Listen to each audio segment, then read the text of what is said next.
கர்த்தருடைய பரிசுத்த நாமத்துக்கு ஸ்தோத்திரம். இன்றைய தினத்துக்கான தேவனுடைய வார்த்தையானது எரேமியா 30ஆம் அதிகாரத்திலே அந்த 8வது வசனத்தில் கடைசி பகுதியை வாசிக்கும் பொழுது, அந்நியர் இனி அவனை அடிமை கொள்வதில்லை என்று சொல்லி வேதத்தில் வாசிக்கிறோம். அந்நிய ஜனங்கள், அந்நிய கிரியைகள், அந்நிய காரியங்கள் இனி அவனை அடிமை கொள்வது இல்லை என்று சொல்லி வேதத்தில் வாசிக்கிறோம். ஆண்டவர் தாமே இந்த நாட்களில் உங்களுடைய எல்லா அடிமைத்தனத்தையும் ஆண்டவர் மாற்றுவதற்கு அவர் போதுமான ஒரு நல்ல தேவன். அந்நியர் என்று வேதம் சொல்லுகிறது. அந்நிய காரியங்கள், அந்நிய வல்லமைகள் இதெல்லாம் உங்களை இனி அடிமைப்படுத்துவது இல்லை. அந்நியரால் மற்றவங்களால் அடிமைப்பட்டு கிடக்கிற உங்களை, மற்றவங்களுக்கு மத்தியில் மற்றவர்களுக்குள்ள அடிமைப்பட்டு கிடக்கிற உங்களை, அந்நிய காரியத்தில் அடிமைப்பட்டு கிடக்கிற உங்களை ஆண்டவர் விடுவிக்கிற ஒரு நல்ல தேவன் என வேதம் சொல்லுகிறது. அந்நியர் இனி அவனை அடிமை கொள்ளுவது இல்லை என்று சொல்லி வேதத்தில் வாசிக்கிறோம்.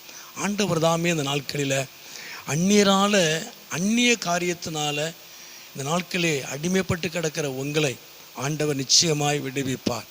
மேலே வாசிக்கிறோம், அந்நாளிலே நான் அவன் நுகத்தை உன் கழுத்தின் மேல் இராதபடி உடைத்து, உன் கழுத்தில் இருக்கிற அந்நியரால் உன் கழுத்தில் இருக்கிற அந்த நுகத்தை நான் உடைத்து போடுவேன், உன்னுடைய அடிமைத்தனத்தை நான் மாற்றுவேன் என்று ஆண்டவர் சொல்லுகிறார்.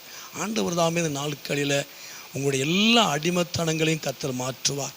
அந்நியரால், அந்நிய காரியத்து நிமித்தமாய் நீங்கள் அடிமைப்பட்டு நீங்கள் சுமக்கிற சுமைகள் எல்லாவற்றையும், நுகத்தடிகளை என் ஆண்டவர் உடைத்து உங்கள் சுமைகளை கர்த்தர் மாற்றி அவர் உங்களை ஆசீர்வதிக்கிற ஒரு நல்ல தேவன். நம்ம தொடர்ந்து கூட நம்ம வாசிக்கும் பொழுது அந்த லேவியராமத்திலே கூட 26ஆம் அதிகாரத்திலே நம்ம 13 வாசிக்கிறோம். உங்கள் நுகத்தடிகளை முறித்து உங்களை நிமிர்ந்து நடக்க பண்ணின உங்கள் தேவனாய கர்த்தர் நானே உங்கள் தேவனாய கர்த்தர் என்று சொல்லி வேதத்தில் வாசிக்கிறோம். கர்த்தனாவது மகிமையுண்டாவதாக. உங்கள் நுகத்தடிகளை முறித்து உங்களை நிமிர்ந்து நடக்க பண்ணின என்று சொல்லி வேதத்தில் வாசிக்கிறோம். அந்நியர் இனி உங்களை அடிமைப்படுத்துவதில்லை. இனிமேல் நீங்கள் அடிமைப்பட்டு போவதில்லை.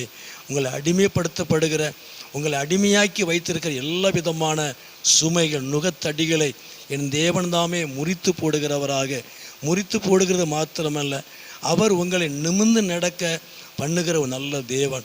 நிச்சயமாய் உங்கள் அடிமைத்தனத்தை, அந்நியரால் அடிமைப்பட்டு கிடக்கிற, அடிமையாக இருக்கிற எல்லாவற்றையும் என் தேவன் மாற்றுவதில், முறித்து போடுவதில் வல்லமையான தேவன். அது மாத்திரமல்ல, அவர் உங்களை நிமிர்ந்து நடக்க பண்ணுவார், தலை நிமிர்ந்து நடக்க பண்ணுவார். ஆண்டவர் தாமே உங்கள் வாழ்க்கையில் ஒரு பெரிதான காரியங்களை கர்த்தர் செய்வார். அவர் உங்களை நிமிர்ந்து நடக்க பண்ணுவார், உங்களை ஆசீர்வதிப்பார். ஜெபம் பண்ணுவோம். எங்களை அதிகமாக நேசிக்கிற நல்ல பிதாவே, அருமையான ஆண்டவரே, இந்த நேரத்துக்காக ஸ்தோத்திரம். இந்த சத்தத்தை கேட்குற ஒவ்வொரு பிள்ளைகளையும், குடும்பங்களையும் என் ஆண்டவர் ஆசீர்வதியும். அந்நியர் இனி அவனை அடிமை கொள்வது இல்லை என்று சொல்லி வேதத்தில் வாசிக்கிறோம். அன்று எல்லா அடிமைத்தனங்களை கர்த்தர் மாற்றுகிறவர். இதுவரைக்கும் அடிமைப்படுத்தி வைத்திருந்த எல்லா கழுத்தின் மேல் வைக்கப்பட்ட எல்லா நுகத்தடிகளை என் ஆண்டவர் முறித்து போடுகிறவராக, நீர் அவர்களை தலை நிமிர்ந்து நடக்க பண்ணுகிற தேவனாக இருக்கிறதுக்காக ஸ்தோத்திரம். அருமையான நம்முடைய ஜனத்தை ஆசீர்வதியும், நிமிர்ந்து நடக்க பண்ணுவீராக. எல்லா அடிமைத்தனங்கள் மாறட்டும், நிமிரக்கூடாதபடி ஆண்டவரே இருக்கிற எல்லா நுகத்தடிகள் மாறட்டும். நீர் முறித்து போடுகிற தேவன், எல்லா அடிமைத்தனங்கள் மாறட்டும் ஆண்டவரே. நிமிர்ந்து நடக்க பண்ணுவீராக. நீர் ஆசீர்வதியும், மகிமைப்படும். இயேசுவின் நாமத்தில் ஜெபிக்கிற நல்ல பிதாவே. ஆமேன், ஆமேன்.